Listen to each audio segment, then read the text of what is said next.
வணக்கம் மாணவர்களே. இந்த வீடியோவில் 9ஆம் வகுப்பு கணிதம் அலகு 3 இயற்கணிதம் இதில் எடுத்துக்காட்டு 3ல் 2 பார்க்க போகிறோம். என்ன கொடுத்துருக்காங்க பாருங்க. கீழ்காணும் பல்லுறுப்புக்கோவைகளை உறுப்புகளின் எண்ணிக்கையின் அடிப்படையில் வகைப்படுத்துக. இங்கே ஒரு 5 பல்லுறுப்புக்கோவைகள் இருக்குது பாருங்க. 5 பல்லுறுப்புக்கோவைகள் இருக்குது. இதை நம்ம உறுப்புகளோட அடிப்படையில் நம்ம வகைப்படுத்தணும்.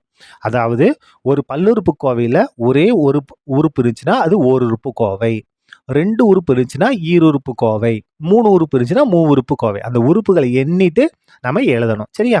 இப்போ பாருங்க, முதல்ல 5 இது கொடுத்துருக்காங்க. முதல்ல எடுத்துக்கலாமா? இந்த இடத்துல பாருங்க, இங்கே அடுக்கு 3 இருக்கு, இங்கே அடுக்கு 1 இருக்கு, இங்கே அடுக்கு 2 இருக்கு. அடுக்கு எதுவுமே இல்லை, 1 இருக்குன்னு அர்த்தம். அப்போ இது அடுக்குகள் வித்தியாசம் வேற வேறையா இருக்கு. அப்போ இது என்னது? வெவ்வேறான உறுப்புகள். வெவ்வேறான உறுப்புகள். அப்போ இதில் எத்தனை உறுப்புகள் இருக்கு? 1 2 3 உறுப்புகள் இருக்கு. அப்போ உறுப்புகளின் எண்ணிக்கை 3. உறுப்புகளின் எண்ணிக்கை 3 இருக்கிறதுனால இது என்ன கோவை? மூவுறுப்பு கோவை. மூவுறுப்பு கோவை எழுதிடலாமா?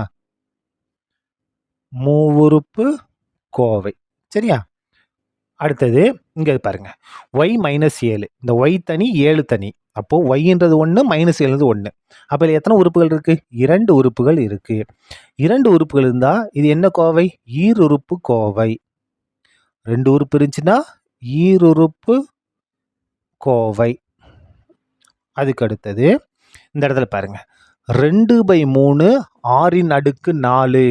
பாருங்க, பிளஸ் மைனஸ் வந்தாதான் வேற வேற உறுப்பா மாறும். வகுத்தல்லையோ பெருக்கல்லையோ வந்துச்சுன்னா அது ஒரே உறுப்பு தான். பாருங்க, 2/3 6ன் அடுக்கு பெருக்கல் இருக்கு. இந்த மாதிரி பெருக்கல் இருந்தால் இது ஒரே ஒரு உறுப்பு தான். அப்போ இதில் எத்தனை உறுப்பு இருக்கு? உறுப்புகளின் எண்ணிக்கை 1. ஒரு உறுப்பு இருக்கிறதுனால இது என்ன கோவை? ஓருறுப்பு கோவை.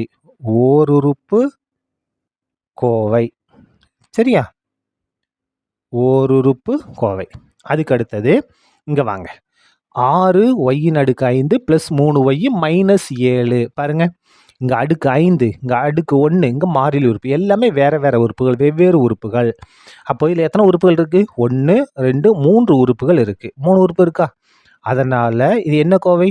மூவுறுப்பு கோவை. மூவுறுப்பு கோவை. சரியா? அதுக்கு அடுத்து பாருங்க, இந்த இடத்துல பாருங்க, m² ஒரே உறுப்பு. பாருங்க, m² இதுன்னு ஒரே உறுப்பு தான். இங்க பாருங்க, இங்க y அடுக்கு 5 y அடுக்கு 1 வேற வேற. இது இங்க அடுக்கு 5 இங்க அடுக்கு 1 வேற வேற. ஆனா இங்கேயும் அடுக்கு 2 இங்கே அடுக்கு 2. m அப்ப இது என்னது? ஓர் உறுப்பு தான். இதை நம்ம என்ன செய்யலாம்? கூட்டியும் எழுதலாம். பாருங்க, 8m² 7m² கூட்டினா என்ன வரும்? 15m² நம்ம எழுதலாம். அப்ப இது எத்தனை உறுப்பு? ஒரே ஒரு உறுப்பு தான். m² ஒரே மாதிரி இருக்கு இல்லையா? அப்ப இது என்னது? ஒரே ஒரு உறுப்பு தான். இதுல இருக்கக்கூடிய உறுப்புகளின் எண்ணிக்கை 1. சுருக்கணும் என்ன வந்துருச்சு? 15m² வந்துருச்சு. கெழுக்களை மட்டும் கூட்டணும். m² அப்படியே வச்சுட்டு கெழுக்களை கூட்டணும். 8 கூட்டினா 15. சரியா? இதுல 1 இருக்கிறதுனால இது என்னது? ஓருறுப்பு கோவை. ஓருறுப்பு கோவை. சரியா? நம்ம என்ன செஞ்சிட்டோம்?